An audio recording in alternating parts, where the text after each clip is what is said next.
اللهم صل على سيدنا ومولانا محمد وعلى آله وصحبه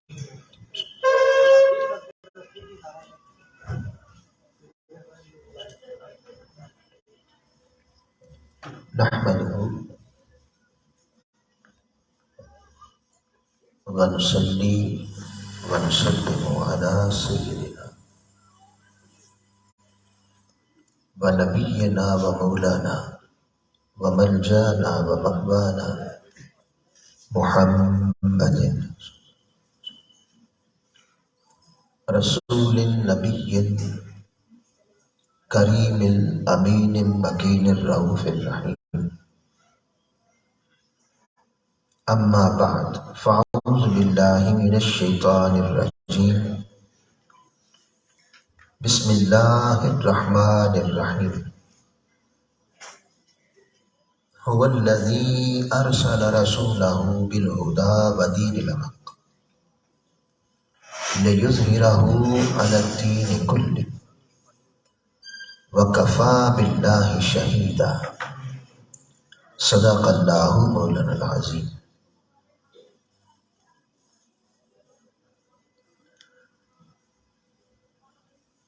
واجب الاحترام محترم پروفیسر محمد لطیف صاحب، سرپرست تحریک منہاج القرآن،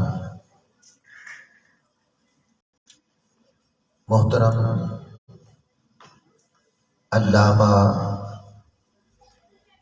محمد رفیق قادری صاحب، صدر تحریک منہاج القرآن، ڈاکٹر شفقت قادری صاحب، تحریک منہاج القرآن کے جملہ قائدین، منہاج القرآن ویمن لیگ، منہاج القرآن یوتھ لیگ، MSM کے غیور نوجوان، پاکستان عوامی تحریک کے تمام قائدین، رفقا اراکین، منہاج ویلفیئر فاؤنڈیشن کے تمام عہدیداران، معزز علماء کرام، مشائخ اعظام، مہمانان گرامی قدر، اور 5 روزہ دروس عرفان القرآن کی ان مبارک روحانی، علمی اور تربیتی نشستوں میں تشریف لانے والے تمام خواتین و حضرات، اللہ کا شکر ہے کہ اس نے ہمیں رمضان المبارک کی ان نورانی اور روحانی ساعتوں میں قرآن اور صاحب قرآن کی تعلیمات سے مستفید ہونے کا یہ موقع فراہم کیا۔ اس پر ہم جتنا اللہ کا شکر ادا کریں وہ کم ہے۔ 5 روزہ دروس عرفان القرآن کی آج 3ری نشست ہے، اور ہمارا آج کا موضوع ہے مستفی معاشرے کا قیام، یعنی وہ معاشرہ جو آج سے 1400 سال پہلے سرزمین بطحا پر، سرزمین عرب پر نبی آخر الزمان، سید الانبیاء، قائد المرسلین، خاتم النبیین، حضرت محمد مصطفیٰ صلی اللہ علیہ وآلہ وسلم نے قائم کیا تھا۔ اس معاشرے کے خط و خال کیا تھے؟ لیکن اس سے پہلے ایک سرسری سی نظر ہم حضور علیہ السلام کی آمد سے پہلے جس معاشرے میں حضور علیہ السلام مبعوث ہوئے اور اس کے علاوہ دیگر معاشروں کا تھوڑا حال جان لیں، اس پر نظر کریں۔ جس معاشرے میں حضور علیہ السلام کی ولادت ہوئی، یعنی عرب کا معاشرہ، وہ جہاں توحید سے خالی تھا، یعنی 360 بتوں کی پوجا کرتے تھے۔ ان کا زندگی دینے والا اور خدا تھا، موت دینے والا اور خدا تھا، آندیاں برسانے والا، ہوائیں لانے والا الگ خدا تھا، رزق تقسیم کرنے والا الگ خدا تھا۔ علی ھذا القیاس انہوں نے 360 خدا بنا رکھے تھے، ان کی پوجا کرتے تھے۔ وہ معاشرہ اتنا گر چکا تھا اور انسانیت کی اتنی تذلیل تھی کہ بچیوں کو زندہ درگور کر دیتے، ننگے ہو کر کعبے کا طواف کرتے، عورتوں کو اریاں ڈانس کرواتے، رقص کرواتے، بیویوں کا تعدد کوئی نہیں تھا، لا تعداد بیویاں رکھتے، یہاں تک کہ اگر باپ فوت ہو جاتا تو اس کے بیٹے اپنی باپ کی بیویوں کو بھی آپس میں تقسیم کر لیتے، یعنی اپنی ماں کو چھوڑ کر دیگر بیویاں باپ کی اسے بھی تقسیم کر لیتے۔ اور معاشی حالت یہ تھی کہ سود کو کاروبار کا درجہ حاصل تھا، سود ایک تجارت تھی، جوا عام تھا، کم تولنا ان کی فطرت میں تھا۔ تاریخ میں آتا ہے کہ جب دینے کی بات آتی، سودا دینا ہوتا، تو ترازو پیچھے کی طرف جھکتا، اور جب لینا ہوتا تو ترازو آگے کی طرف جھکتا۔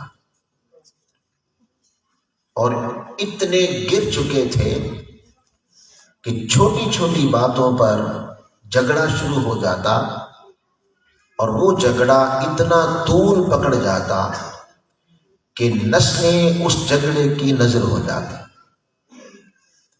جسے اقبال نے بھی اپنے شعر میں بیان کیا، کبھی پانی پینے پلانے پہ جھگڑا اور کبھی گھوڑا آگے دوڑانے پہ جھگڑا۔ اس وقت کی سپر طاقتیں ایران اور روم، ان کا حال یہ تھا کہ نسل انسانی کے ارتقاء کی بجائے وہ چھوٹے غریب ممالک پر اپنا تسلط قائم کرتے، انہیں غلام بنانے میں مصروف تھے۔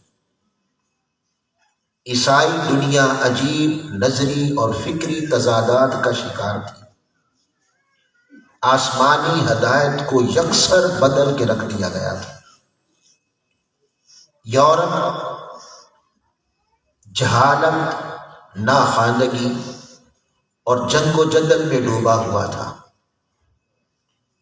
بر اعظم ایشیا، یورپ، افریقہ کے یہودی وہ دیگر اقوام سے ممتاز ہونے کے باوجود دولت کے پجاری تھے، دولت کی ہوس تھی، تکبر، غرور اور گھمنڈ میں مبتلا تھے۔ الغرض انسانیت انتہائی تذلیل میں تھی۔ ایرانی معاشرہ دیکھ لیں، رومی معاشرہ دیکھ لیں، مصری معاشرہ دیکھ لیں،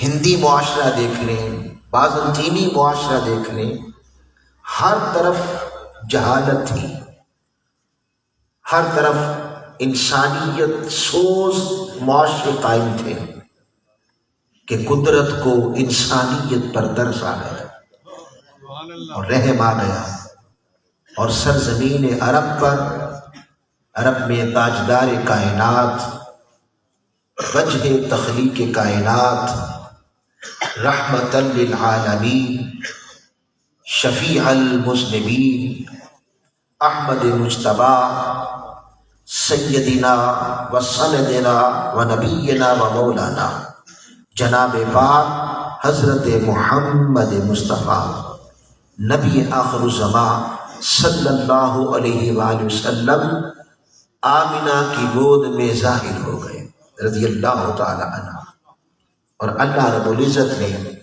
اپنے محبوب کی آمد پر ارشاد فرمایا لقد من اللہ علی المؤمنین اذ بعث فیہم رسولا من انفسہم، کہ تحقیق اللہ نے مومنوں پر بالخصوص اور پوری انسانیت پر بالعموم بہت بڑا احسان کیا ہے کہ ان میں اپنا محبوب مبعوث فرما دیا۔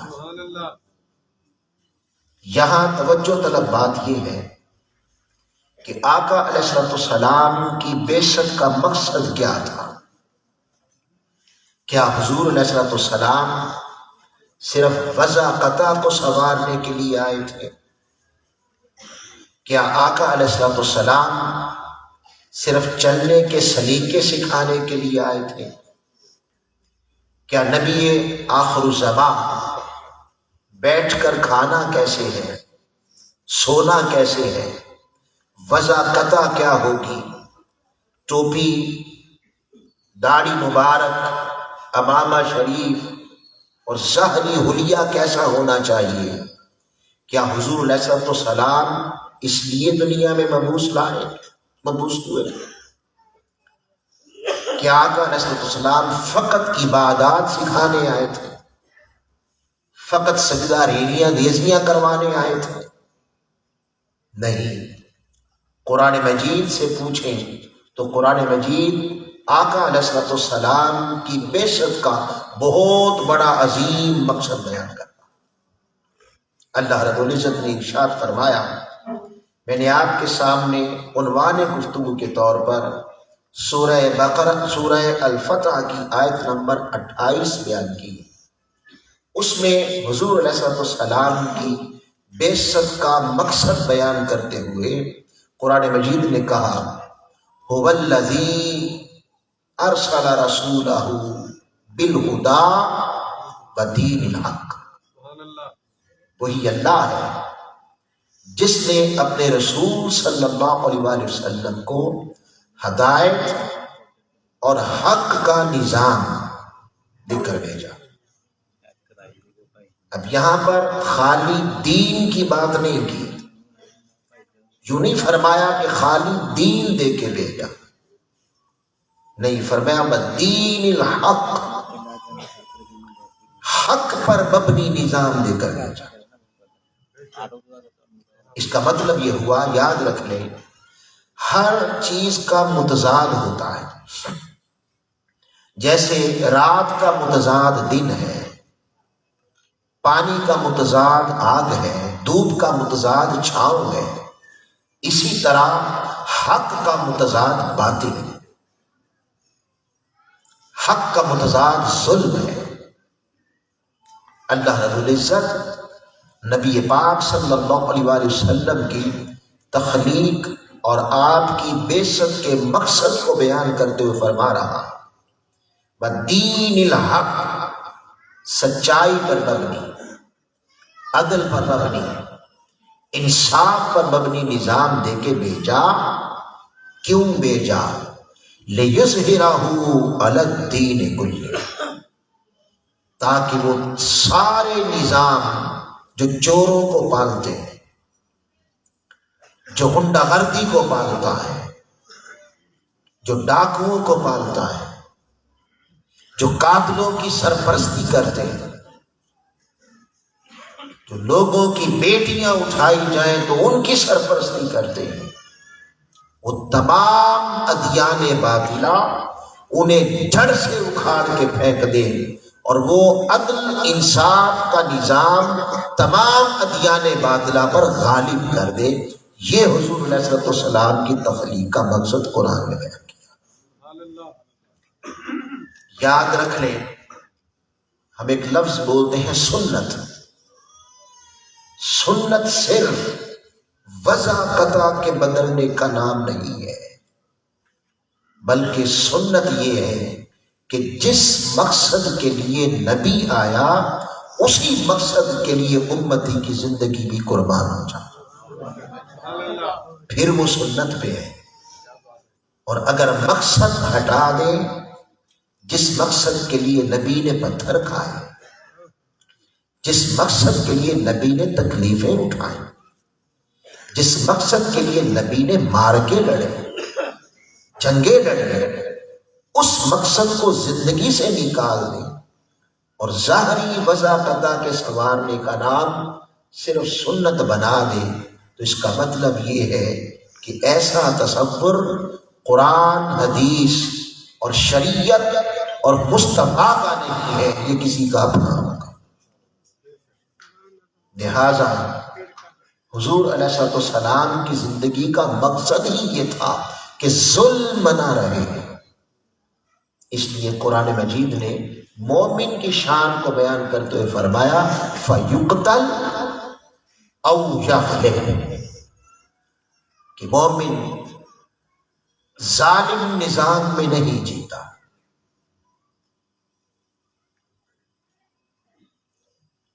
اس نظام میں جس میں طبقاتی تقسیم کوئی نظام، ایسے ماحول میں مومن نہیں جیتا. مومن کی زندگی یہ ہے فیقتل، یا تو اس معاشرے کو مستقبی معاشرے میں بدلنے کے لیے جد و جہد کرتا تو اس حصے کو بھی قرآن مجید نے ڈنکے کی چوٹ پہ بیان کیا. سورہ یونس کی آیت نمبر 16 میں فرمایا جب آقا علیہ السلام حق کا پیغام لائے، قرآن مجید لے کر آئے، اسلام کی تعلیمات لے کر آئے اور اہل مکہ کو وہ پیغام سنایا، تو انہوں نے حضور علیہ السلام کے اس پیغام کو جھٹلا دیا. اس پر قرآن مجید نے کہا فَقَدْ لَبِثْتُ فِيكُمْ أُمُرًا مِّن قَبْلِ أَفَلَا تَعْقِلُونَ. اے لوگو بتاؤ، تمہارا یہ گندا معاشرہ، حرام خوری میں مبتلا معاشرہ، جس کی بنیاد جھوٹ پہ ہے، دھوکے ہیں، سود خوری ہے، رشوت ہے، جوا ہے، بے حیائی ہے، قتل و غارت ہے، فسادات ہیں، لڑائیاں ہیں، جھگڑے ہیں.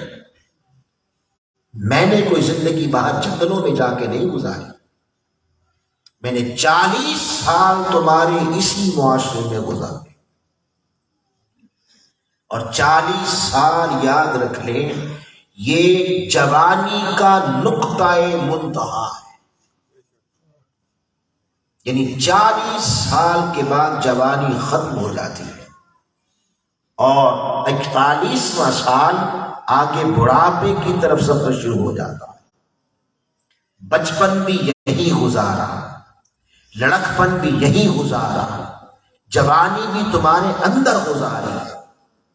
تم سب کچھ کرتے رہے، تم بدکاریاں کرتے رہے، تم شرابیں پیتے رہے، تم دروغ گوئیاں کرتے رہے، تم دھوکے دیتے رہے، تم جھوٹ بولتے رہے، تم بے حیائیاں کرتے رہے، سود کھاتے رہے، اور میں بھی تمہارے اندر 40 سال رہا.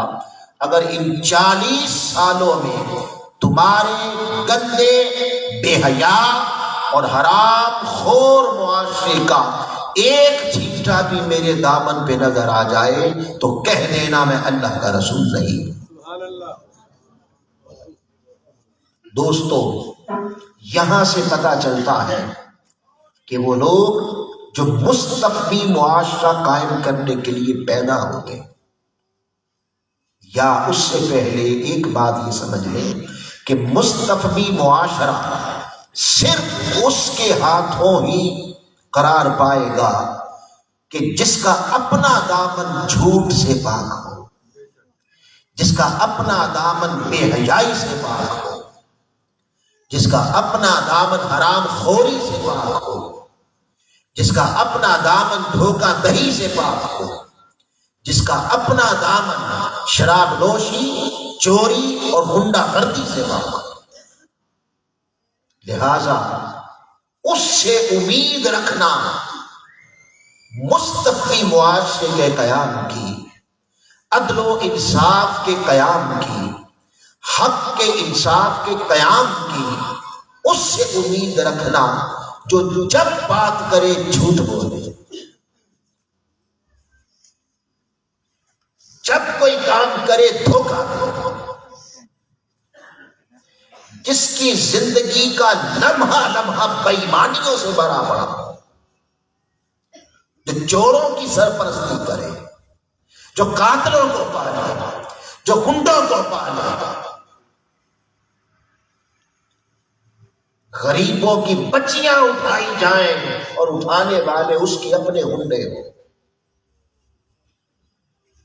اور پوچھے نا، اس سے حق کی امید رکھنا، انصاف کی امید رکھنا، مہانستو مہانستو مہانستو، چلو ایسا نہیں ہوتا۔ اللہ رب العزت کا فیصلہ ہے واللہ لا یہدی القوم الظالمین، جو ظالم ہیں اللہ نے ان پر ہدایت بند کر دی۔ اگر ظالم کے ہاتھوں ہی معاشرہ مستقبی قائم ہونا ہوتا تو اللہ کبھی نمرود کے مقابلے میں ابراہیم پیدا نہ کرتا، اس ابراہیم ہی کی کھوپڑی بدل دیتا۔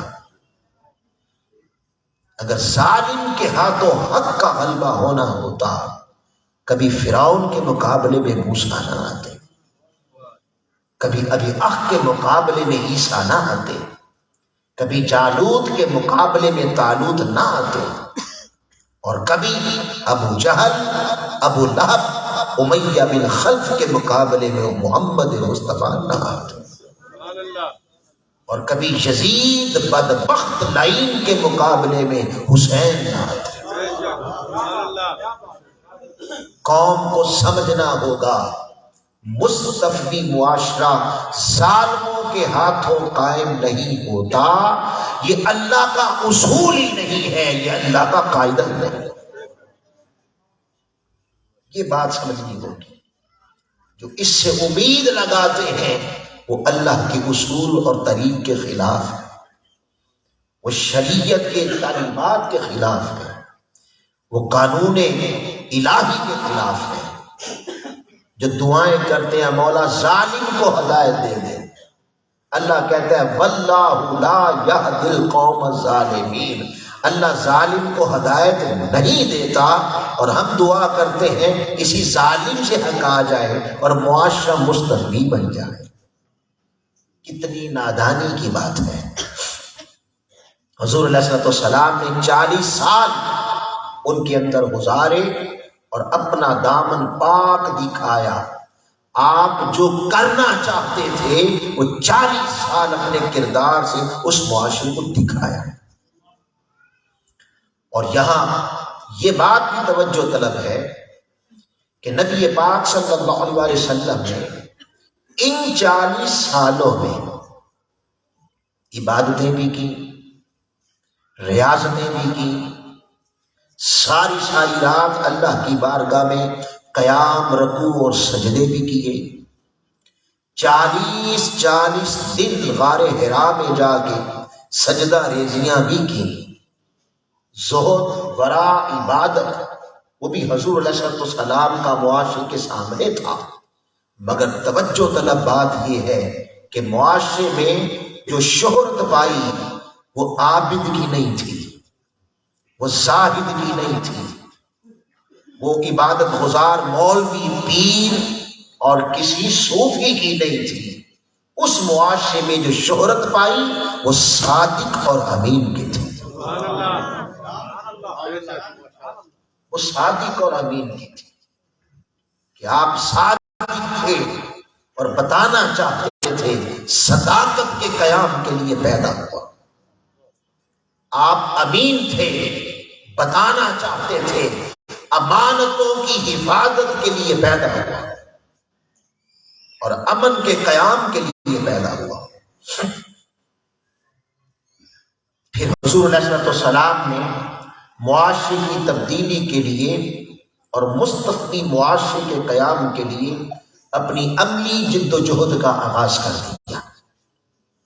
حضور علیہ السلام نے جن خطوط پر معاشرہ قائم کیا اور